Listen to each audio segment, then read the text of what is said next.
안녕하세요. 절대값TV의 명품 PD 한PD입니다. 태풍이 오는데 뜬금없이 나온 뉴스가 뭐냐면 2019년에 발표된 12, 16 부동산 대책에 따라 15억이 넘으면은 주택담보대출을 금지를 했거든요. 자, 15억이 넘는 주택담보대출 금지 규제를 완화 검토하겠다. 확정된 게 아니에요. 이제 언론에 기사를 흘린 것 같아요. 사람들의 이제 언론의 반응, 민심의 반응을 살펴보기 위해서 규제 완화를 검토하고 있다라는 기사가 나왔어요. 자, 이 기사가 나오자마자 역시 그 부동산 꾼들 있잖아요. 투기를 조장하는 그런 부동산 투기꾼들. 자, 그런 분들 또 펌프질이야. 바로 펌프질을 하고 있더라고요. 자, 15억 이상 대출 규제하니까 폭락하는 고가주택들, 특히 요즘 강남의 주택들이 강남 송파, 뭐 거래는 많이 되지는 않지만 급매로 거래되는 가격들의 폭락되는 정도가 굉장히 심각해요. 예를 들어서 송파에서만 5억, 청담동에서 한 7억, 거래 사례는 많지 않지만, 그렇게 크게 폭락을 하면 나머지 고가주택에도 영향을 줄 수밖에 없어요. 왜냐면, 한 번에 5억, 7억 폭락을 하는데, 제 아무리 강심장이라고 해도 한 1, 2억 빠진 거에는 사질 않아요. 기다린단 말이에요. 매수 심리를 확 죽여놨단 말이야. 자, 그런데 이제 그게 문제인 것 같아요. 제가 보기에는 뭐가 문제냐면 지금 이제 최근 한 1, 2주 들어서 강남에 지금 본격적으로 금매물들이 나오고 그게 거래되기 시작했잖아요. 이 시점에 이게 나왔다라는 거야.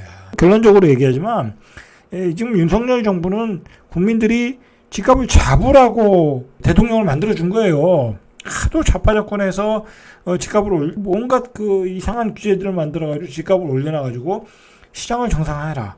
아파트 가격을 정상화해라. 자, 그렇게 해서 만들어준 정부인데, 이 정부는 지금 문제가 뭐냐면, 뭐랄까요? 종부세 완화, 재건축 규제 완화, 그리고 요즘 또 한술 더 떠서 일기 신도시 재건축, 뭐, 마스터 플랜, 뭐, 그거 가지고 또 국토부 장관이 지역 단체장들을 또 만나서 또 논의를 하고, 온갖 그런 거에만 신경 쓰고 있단 말이야. 제가 그래서 지적했던 게 뭐냐면, 예를 들어서 강남의 재건축 규제 하나, 일기 신도시의 재건축 규제 하나, 그거 다 서울 수도권이잖아요. 그죠? 물론 이제 지방에도 일기 신도시가 몇 개 있는데 어차피 부자들 잘 사는 사람들의 아파트야. 아파트. 자, 거기에 규제 완화를 내줘서 그 아파트의 부가가치를 더 밸류를 더 올려주는 거잖아요. 그러니까 이게 국민들이 뽑아준 반대 방향으로 지금 가고 있어요. 집값을 잡으라고 했는데 집값은 잡으려는 정책은 아니야. 내가 보니까 집값이 요즘 최근에 폭락을 하고 잡히는 것은 세계 경제의 흐름 때문에 그런 거야. 금리 인상 뭐 그런 것 때문에 지금 집값이 잡히는 거지.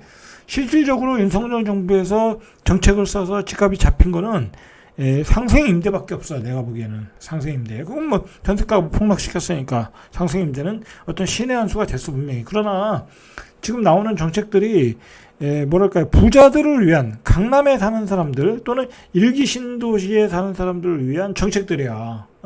그 사람들 사실은 다 기득권이잖아. 자, 국민의힘이 이걸 얻어먹는 게 뭐예요? 그 기득권을 너무 기득권 측에서, 기득권의 편에서, 그들을 위한 정책을 핀다는 게, 비난을 받고 있는 거잖아요.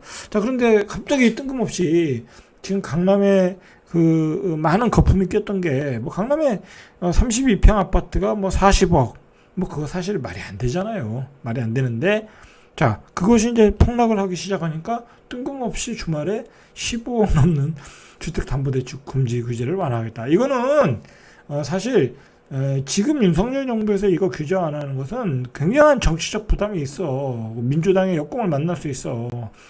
아니, 당신들은 부자들 감세하고 부자들을 위한 정책만 피고 있잖아. 이렇게 욕을 얻어먹을 수 있단 말이야. 굳이 서두를 일이 아닌데 서두르고 있다. 그리고 이거는 지금 위헌이 들어갔잖아. 위헌 소송이 들어갔잖아. 그럼 어차피 이거는 위헌 소송 판결에 날 가능성이 많아요. 이게 말이 안 되는 정책이거든. 말이 안 되는 정책인데 그렇게 날 가능성이 많은데 굳이 윤석열 정부에서 칼을 들고 없애버릴 필요가 있겠냐. 칼에 피를 묻힐 필요가 없다 이거야. 괜히 역공을 만날 수 있겠다는 거지.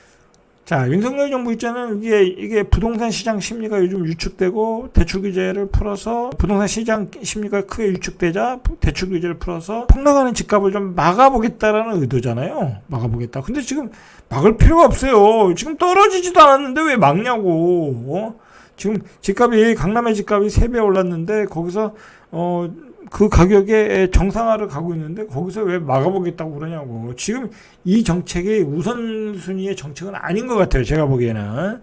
자, 제가 보기에는 이번 주에 나온 강남 아파트 몇 건의 폭락 사태, 자, 그거에 놀래가지고 갑자기 나온 것 같은데 이건 아닌 것 같다라는 거예요. 이건 아닌 것 같다. 자, 그래서 기획재정부, 금융위원회, 국토교통부, 자, 이 사람들이 추석 연휴 직후, 자, 이제 요번에 언론에 흘렸으니 계속 신문에서 이제 반응이 나올 거 아니에요? 그걸 가지고 추석 연휴 직후에 부동산 관계 장관 회의를 열어 부동산 시장 정상화 방안을 논의하겠다라는 거예요. 자, 이게 이 부동산 시장 정상화 방안에 논의할 주제가 지금 15억 대출 규제하고 투기과열지구 조정지구 해제예요. 자, 그걸 논의한다는 건데 사실은 그건 집값을 잡겠다라는 정책이 아니라 집값이 크게 떨어지는 것에 대해서 연착륙을 하겠다라는 그런 의도잖아요. 자, 그러나 이제 규제 완화, 조정지구, 투기과열지구 규제 완화는 괜찮아요. 그거는 뭐 아무 의미가 없어요. 지금 그 뭐 규제해봤자 아무 의미가 없으니까 오히려 풀어줘서 시장이 정상적으로 돌아가게끔 하는 것도 괜찮아요. 그러나 15억 대출 규제 완화, 이거는 조금 이제 여론의 역공을 만날 수 있다라고 뭐 개인적으로 생각을 해요. 자, 이 15억 대출 규제 완화가 이게 무엇이 문제냐면 예전에 이제 좌파 정부 때 과열된 부동산 투자 심리를 억누르겠다는 그런 취지. 그러니까 실질적으로 이제 강남 고가 아파트가 거래가 안 되게끔 이제 막은 어떤 그 긴급 조치였죠. 사실 이게 아니었으면 더 가격이 뛰어서 엄청난 거품이 만들어질 수 있었던 건 사실이에요. 왜냐면 대출 끼고 사버리니까. 그리고 강남 아파트는 또 이게 물건이 귀하잖아요. 올라갈 때. 자, 그래서 이제 긴급 조치를 피했는데, 자, 이게 문제는 뭐냐면, 좌파 정부 때 문제가 뭐냐면, 이게 결국은 가격을 못 잡았잖아요. 그죠? 가격을 못 잡았어요. 이런 조치를 취해봤자 가격은 못 잡고, 진짜 그 중산층들, 그 강남에 진입하려는 중산층들의 주거 사다리만 없애는 결과를 가져갔다는 거죠. 결국 현금 부자들만 강남에 진입을 했다라는 거죠. 그런 비판을 받았다. 자, 그런데 지금 굳이 대출 규제 완화를 해준다고 해서 지금 집값이 이렇게 떨어지는 초기인데 중산층들이 들어갈 일이 없겠죠. 그래서 그 이후로 재산권 침해 논란으로 인해서 이 제도에 대해서 유언 소송을 진행하고 있어요. 뭐 유언 소송이 진행되고 있으니까 그 판결이 나면 뭐 그 판결대로 가면 되는 거예요. 사실 괜히 정부에서 서둘러서 할 일은 아닌 것 같다라는 거예요. 자, 이게 이 대책의 문제점이 뭐냐면 이제 부동산 114에 따르면 2019년 12월 당시 서울 전용 면적 8호 초과 대형 아파트의 가구당 평균 매매가 시세가 14억 7,900만 원 정도. 자, 근데 그 대책이 나온 2년 뒤에 보니까 11월에 18억 7,824만 원이라는 거예요. 그러니까 그때 규제가 전혀 먹히지 않았다. 오히려 가격만 더 올렸다라고 봐서 백해무익하다라고 이제 이야기가 나오는 거예요. 그러니까 뭐 시장의 그 규제라는 것은 결국 오히려 더 역효과만 부르고 어떤 정말 그 실수요자가 못 사게 하는 그런 장애물이 됐다는 거죠. 그래서 이런 얘기가 신문에 나오니까 기재부에서 바로 보도 성명 자료를 냈어요.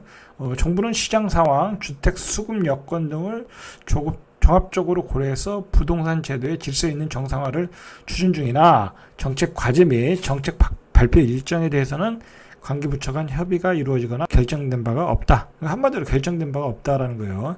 그러니까 주말에 이렇게 기사들이 나오고 언론과 민심의 간보기를 해보고 이제 관계장관들이 국토부 장관, 금융위원회, 그다음에 뭐 기재부 이렇게 모여가지고 결국은 결정을 내리겠다라는 거예요. 근데 앞에서도 얘기했듯이 지금 강남의 집값이 떨어지기 시작하는데 왜 이게 나오느냐? 왜 굳이 그 부자들 주택을 집값을 방어하는 대책으로서 나오느냐? 그런 의심을 살 수 있다라는 거야. 자, 그리고 또 나온 얘기가 뭐냐면 다른 지역은 안 나오는데 뭐 다른 지역이야 이제 조정지구 투기과열지구 해제는 많이 될 거예요. 제가 보기에는 아무 의미가 없으니까 뭐 그거 대구 해제했잖아요. 대구 해제했더니 뭐 집값에 문제가 없었잖아요. 더 떨어졌지 뭐 올라간 거 없잖아요. 그러니까 지방들 뭐 경기도까지는 모르겠는데 하여튼 지방들은 대부분의 지역이 투기과열지구 조정지구가 해제될 가능성이 많아요. 근데 이제 뜨거운 감자가 어디냐면 이제 강남은 이번에는 안 될 것 같고 강남이나 뭐 서울 쪽은 안 될 것 같고 세종을 해주느냐 투기과열지구 조정지구를 해주느냐 안 해주느냐가 핵심이거든요. 지금 근데 세종은 투기과열지구 해제도 안 해주겠다라는 게 한두 달 전에 어떤 언론의 방향이었어요. 정부 입장이 이제 언론에서 나온 거죠. 자, 근데 오늘 나온 기사를 보니까 이번에 투기과열지구는 해제될 가능성이 있다라는 거야. 그런데 세종은 투기과열지구 해제해줘봤자 아무 의미가 없어요. 뭐 그냥 대출만 조금 더 받는 거잖아. 조정지구라는 게 더 규제가 더 훨씬 많은 거거든요. 투기과열지구와 조정지구에 이제 중복되는 것 중에 대부분의 조정지구에 다 규제가 묶여 있단 말이야. 그러니까 아무 의미가 없어. 세종은. 만약에 이제 세종의 투기과열지구 해제했다고 하면 세종의 민심에 더 역풍을 만나. 장난하는 거지. 이게 뭐냐. 이렇게 되는 거죠. 왜냐면 지금 세종의 집값은 완전히 추락이야. 정말 요즘 이제 제가 나중에 세종에 관해서 다시 프로그램을 따로 만들겠지만 제가 세종에 사니까 잘 알잖아요. 세종에서 이제 급매물, 아주 급매물들 정말 2019년 19년까지는 아니고 한 19년 말 정도 그 정도의 가격대에서 지금 거래가 되고 있거든요. 뭐 진짜 한 2억, 3억, 뭐 심지어 4억 막 그렇게 빠진 가격에 거래가 되고 있어서 사실은 세종 사람들이 굉장히 열받아 있어요. 이제 집을 가지신 분들 입장에선 집을 안 가지신 분들은 뭐 당연히 뭐 그거에 대해서 뭐 전혀 반감이 없고 자 그렇기 때문에 아무 의미가 없다 투기과열지구 해제는. 그러니까 사실은 뭐 제가 뒤에서 나중에 다시 얘기하겠지만 세종은 투기과열지구 조정지구 다 해제해줘도 상관이 없어. 내가 보기엔. 왜냐면 여기는 수요가 없어. 지금 수요가 내부 수요가 없다니까요. 그리고 외부 수요도 없고 전세가율이 너무 약해. 소위 말해서 투기꾼들이 들어올 수가 없어요. 뭐 예를 들어서 전세가율이 30% 40%인데 어떻게 들어오냐고. 뭐 가격도 싼 것도 아니고. 자, 그렇기 때문에 과감히 해제해주는 것도 괜찮다. 저는 그렇게 생각을 해요. 자, 그건 나중에 이야기하고. 어쨌든 윤석열 정부에서 지금 나오는 정책들이 종부세화나 재건축 규제나 일기 신도시 마스터 플랜 다 부자들을 위한 정책이야. 따져보면. 그래서 제가 걱정하는 게 뭐냐면 지금 윤석열 정부에서 추진하는 정책대로 가면 이 초양극화가 될 수 있어요. 중산층의 주택과 어떤 고급 주택 간의 초양극화가 일어날 수 있다라는 거야. 그러면 큰일이다. 그래서 그거에 대한 어떤 그 보완 정책이 필요하다라는 거예요. 항상 이야기하지만. 그래서 그거에 대한 어떤 국민들의 어떤 감시가 필요하다라는 거예요, 지금. 그리고 윤석열 정부는 좀 이상한 게 분명히 가격 정상화가 우선이라고 정권을 만들어 줬는데 가격 정상화를 시키는 것보다는 부자 감세 이런 거에 신경을 쓰고 있다라는 거야. 제가 이제 다음 시간에 이야기하겠지. 지금 서울의 집값 상승 넓게 봐서 어떤 전국의 집값 상승이 도를 넘어서 이 우리가 버는 실질 소득을 전부 다 주택 구입에 풀베팅 해야 돼. 그러면 소비를 못 하잖아. 소비를 못 하잖아. 자, 이 주택 가격의 상승은 땅값의 상승을 일으키는 거거든요. 그럼 땅값이 올라가면 결국은 땅을 많이 가진 사람만 부자가 되는 거야. 주택을 많이 가진 사람, 좋은 주택을 많이 가진 사람, 그런 사람만 부자가 되는 거야. 자, 그렇게 되면 미래의 대한민국은 없다. 저는 그렇게 생각을 해요. 이 서울 집값의 폭등 그리고 땅값의 폭등 이거 대한민국을 다 황폐하게 만드는 거야. 그 황폐하라는 게 뭐예요? 젊은 아이들이 결혼을 안 하고 아이를 안 낳은 거잖아. 그거를 집단 자살이라는 거 아니야. 대한민국은 집단 자살로 지금 가고 있다라는 거 아니에요. 그런 것을 정책 방향으로 자꾸 가야 돼. 근데 지금 모르겠어요. 아직 윤석열 정권이 이렇게 정리가 잘 안 됐거든. 이 권력의 구조가. 지금 윤핵관들 좀 권력 싸움, 이준석과 윤핵관들의 권력 싸움이 벌어지고 있잖아요. 내부적으로 막 권력의 충돌이 있잖아. 저는 그런 싸움도 긍정적으로 보거든요. 왜냐면 기득권을 유지해서 간다고 하면 그건 썩은 고인물이야. 그러나 내부적으로 어떤 노선을 가지고 정책 싸움을 한다는 것은 그거는 자기들끼리의 싸움이지만 국민의 입장에서는 그걸 건전하게 바라보는 시각이 될 수도 있어요. 왜냐하면 여러 가지 그 노선의 충돌이니까 그거는 철학적 노선, 정치 철학의 노선의 충돌로 보면 아주 긍정적인 효과가 있어요. 썩은 고인물들을 또 다 빼낼 수도 있는 거니까 그렇지 않습니까? 자, 그런데 어쨌든 지금 부동산 정책에 관해서는 지금 한덕수 총리라든지 추경호 부총리라든지 그 옛날에 이제 옛날 어르신들이잖아. 그런 분들은 옛날 어떤 9세대 정치인들이잖아. 자, 그런 분들에서 나오는 정책들이 어떤 아직도 구세대적인 정치이다. 아직도 이 시대의 어떤 변하는 흐름을 못 잡고 있는 것 같아, 개인적으로는. 그래서 안타까워서 제가 이제 계속 이런 톤으로 말씀을 드리는 거예요. 지금 대한민국의 어떤 집값, 서울의 집값, 특히 서울 경기도로 뭐 젊은이들이 다 몰려가니까 그거 집값 잡지 않으면은, 정상화시키지 않으면 대한민국은 없다. 대한민국은 없다. 지금 시대가 지금 굉장히 급격하게 변하고 있거든요. 지금 그 MZ세대, 30대 그 세대들이 굉장히 불만이 많잖아요. 불만이 많은데, 자, 그 세대가 앞으로 우리 미래 세대를 이끌어가야 되는데, 그 세대들에게 과도한 집값을 물려준다. 과도한 집값으로 그 이외에 많은 그 소비를 하게끔 한다고 하면 대한민국의 미래는 없는 거예요. 이건 미래는 없는 거야. 그리고 다 모두가 근로의욕을 상실하고 결혼도 포기하고 그냥 포기하고 사는 거야. 그리고 인재들은 해외로 떠나가고, 그렇게 되면 대한민국은 황폐화된다. 자, 그런 점에서 어떤 정책을 좀 뭐랄까요, 좀 정책을, 그런 어떤 방향을, 철학적인 어떤 그 근거를 가지고 방향을 찾고 좀 나와야 될 거예요. 뜬금없이 강남 집값이 폭락한다고 뜬금없이 10억 대출 규제 완화를 꺼낼 필요가 있겠냐.